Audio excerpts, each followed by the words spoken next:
बूढ़े ससुर की दास्तां। बहू बूढ़े ससुर को सूखी रोटी खिलाती थी। एक दिन ससुर ने किया कुछ ऐसा कि सबके पैरों तले से जमीन खिसक गई। प्रताप जी रोज की तरह आज शाम भी पार्क में टहलने गए थे। वो अपने जूते उतार ही रहे थे कि बहू ने कहा, बाबूजी आज हम बाजार जा रहे हैं, हम वहीं से खाना खाकर आएंगे। आज रात के खाने में आप क्या खाएंगे?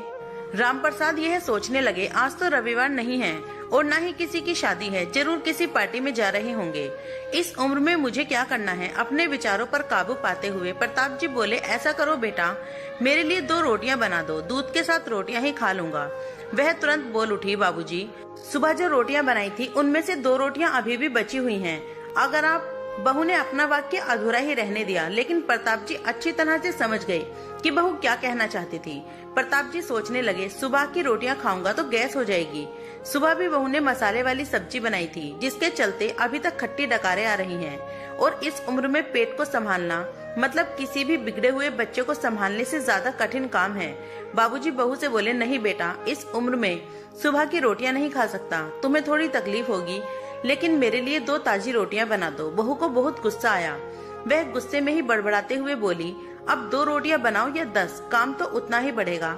आटा मलो, 2 रोटियां बनाओ, किचन और बर्तन साफ करो। इन्हें क्या है, सिर्फ ऑर्डर देना आता है, काम तो मुझे करना पड़ता है ना। बस दिन रात इनकी ही सेवा करते रहो। बहू के बोल प्रताप जी के कानों में पड़ रहे थे। प्रताप जी सोचने लगे, हे भगवान, सिर्फ 2 रोटियां बनाने में इतनी तकलीफ, मैंने कोई पकवान तो नहीं मांगे थे। उन्हें बहुत गुस्सा आ गया, लेकिन गुस्सा वहाँ किया जाता है जहाँ कोई सुनने वाला हो। उन्होंने अपने गुस्से को पी लिया। अब तो उन्हें जितनी जल्दी गुस्सा आता था उतनी जल्दी चला भी जाता था। प्रताप जी को अपनी पत्नी की बहुत याद आई। सरला जी के जीते जी उन पर कभी बासी रोटी खाने की नौबत नहीं आई थी। उल्टा खाने में 10 चीजें और मिल जाती थी। खाने के साथ मीठा, पापड़, अचार, दही, छाछ, सलाद और पता नहीं क्या क्या। प्रताप जी को बहुत बुरा लग रहा था। प्रताप जी बोले, रहने दो बहू, मैं सुबह की रोटियां ही खा लूंगा, फजूल में तुम्हें तकलीफ होगी। और वैसे भी तुम्हारे हाथों की रोटियां बहुत मुलायम होती हैं, मुझे दिन की ही रोटियां चलेंगी। मेरी वजह से तुम लोगों को देर नहीं होनी चाहिए। बहू को तो सोने पे सुहागा मिल गया। बहू अपनी आवाज मीठी करते हुए बोली, बाबूजी आप चाय लेंगे क्या? प्रताप जी अपने चाय की इच्छा को दबाते हुए कहा, वैसे कोई खास इच्छा नहीं है चाय पीने की, लेकिन अगर तुम अपने लिए बना रही हो तो मेरे लिए भी थोड़ी सी चाय बना देना। हाँ बाबूजी, मैं अपने लिए चाय बनाने वाली हूँ, आपके लिए भी बना देती हूँ। बोलकर बहू रसोई के अंदर चली गई। प्रताप जी खुद से ही बातें करने लगे, अभी तो लाखों की जायदाद है मेरे पास, यह घर भी तो मेरा ही है और खाते में भी लाखों रुपये पड़े हुए हैं। कभी बेटा इस बारे में बात करता तो मैं बोलकर टाल देता कि मेरे बाद तेरा ही है सब कुछ, और फिर भी 1 कप चाय और 2 ताजी रोटियों के लिए तरसना पड़ता है। उन बूढ़ों का क्या होता होगा जिनके पास संपत्ति के नाम पर सिवाय पुरानी यादों के कुछ भी नहीं होता। सरला जी को याद करके प्रताप जी की आंखों में आंसू छलकने लगते हैं और धीरे से गालों पर गिर पड़ते हैं। सरला जी के होते हुए उन्होंने घर का कोई काम नहीं किया था। आर्थिक जवाबदारी के अलावा उनकी और कोई जवाबदारी नहीं होती थी। उनके व्यापार ने भी उनका बहुत साथ दिया था। प्रताप जी भी सरला जी से बहुत प्यार करते थे, लेकिन कभी ये बात उनसे कह नहीं पाए थे। प्रताप जी सच्चे दिल से मानते थे कि सरला जी उनके किसी पुनर्जन्म के पुण्य का फल है, लेकिन जिंदगी की भागदौड़ में वह सरला जी की मन की इच्छाएं पूरी न कर सके। उन्हें वैष्णो देवी दर्शन के लिए जाना था, लेकिन हर बार यह यात्रा अगले साल के लिए टाल दी जाती। घर बार और संसार की जिम्मेदारियां संभालते संभालते कब उनकी इच्छाएं उन्हीं के साथ चली गई पता ही नहीं चला। प्रताप जी ने देखा उनके पोता और पोती दोनों ही स्कूल से आ गए थे। दोनों ने अपना बस्ता सोफे पर फेंका और दादाजी की तरफ दौड़कर उनके गले लगते हुए कहने लगे, चलिए ना दादाजी, खेलने चलते हैं। यही निस्वार्थ प्रेम के कुछ पल थे जिसमें प्रताप जी बच्चों के साथ बच्चे बन जाते थे और अपने सारे दुख और यादें भूल जाते थे। प्रताप जी कुछ बोल पाते उससे पहले ही बहू ने कहा, चलो छोड़ो दादाजी को, हमें पार्टी में जाना है, जल्दी से आकर तैयार हो जाओ, पापा भी आते ही होंगे। दोनों ही बच्चे दादाजी को छोड़कर मम्मी की तरफ भागे।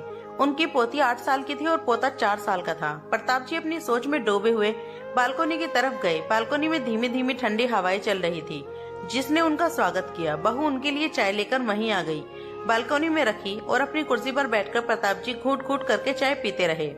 पी क्या रहे थे, निगल रहे थे, क्योंकि चाय के नाम पर सिर्फ कम शक्कर वाला गर्म पानी ही था, न इलायची न अदरक। प्रताप जी मन ही मन सोचने लगे, बहू के जाने के बाद आज चाय खुद अपने हाथों से बनाऊंगा, इलायची, अदरक और थोड़ी सी ज्यादा शक्कर डालकर, और उसके साथ रोटियां खा लूंगा। रोटियों की याद आते ही उनका फिर से खट्टा मन हो गया। चाय खत्म होने पर खाली कप लेकर वह किचन में रखने गए तो वहां देखा कि बहू और बच्चों का कप धुला हुआ पड़ा था। उन्होंने भी अपना कप धोकर वहीं पर रख दिया और अपनी डायरी लेकर बालकनी में आ गए। बालकनी में बैठे बैठे उनकी नजर सूखी हुई तुलसी के पौधे पर गई। उन्होंने एक लोटा पानी लेकर उसमें डाल दिया। कुछ मिनट बाद ध्यान से देखने पर उन्हें पता चला कि सूखते हुए तुलसी के पौधे में से नए कोपले जैसे मुस्कुरा रही हों। तो उन्हें याद आया कि सरला जी हर सुबह तुलसी को पानी और शाम को दिया दिखाती थी। अब तो शाम को न तुलसी को न ही भगवान के मंदिर में दिया जलता है। पता नहीं कितने संस्कार, इतनी अच्छी आदतें सरला जी अपने साथ ही लेकर चली गई। प्रताप जी आसमान की तरफ देखते हुए बोले, सरला, मुझे और इस घर को अभी तुम्हारी जरूरत थी। तुम हमें क्यों छोड़कर चली गई? तुमने मुझे धोखा दिया। तुमने हमेशा साथ रहने का वचन तोड़ दिया। तुम मुझे अकेला छोड़कर चली गई। प्रताप जी की आंखें भर आई। पापा, इतनी ठंडी हवाएं बह रही हैं और आप हैं कि बालकनी में बैठे हैं। अंदर आ जाइए, नहीं तो बीमार हो जाएंगे आप। बेटे ने प्रताप जी से कहा। बेटा, बहू और पोता पोती सब तैयार होकर पार्टी के लिए निकल रहे थे। किसी ने झूठ मूठी मन रखने के लिए भी उनसे नहीं पूछा कि बाबा आप भी चलिए हमारे साथ। पापा, आप खाना खाकर जल्दी सो जाइएगा, हमें आने में जरा देर हो जाएगी। ज्यादा देर तक जागना आपकी सेहत के लिए अच्छा नहीं है। हमारे पास घर की दूसरी चाबी है, हमारी चिंता मत कीजिएगा, बेटे ने जाते जाते कहा। प्रताप जी सोचने लगे, ऐसे बोल रही हैं जैसे इन्हें मेरी सेहत की बहुत फिक्र है। कितने दिनों से बोल रहा हूँ, डॉक्टर के पास ले चलो, डॉक्टर के पास ले चलो। बीपी बढ़ा हुआ है, शुगर भी चेक करवानी है। थोड़ा सा भी चलता हूँ तो हाँफने लगता हूँ, लेकिन बेटा कहता है कि बुढ़ापे में यह सब होता रहता है। ज्यादा भरम मत पालिए। बेटे के पास इस बूढ़े पिता के साथ बैठने के लिए थोड़ा सा भी टाइम नहीं है। तेरे पास पार्टी के लिए टाइम ही टाइम है। ऐसी अनगिनत विचार उनके दिमाग में चल रहे थे, लेकिन फिर भी उन्होंने हाँ में सर हिलाया। सभी पार्टी में चले गए। प्रताप जी हॉल में रखी कुर्सी पर आकर बैठ गए। खाना खाने की अभी कोई इच्छा नहीं हो रही थी, इसीलिए टीवी चालू किया और टीवी देखने लगे।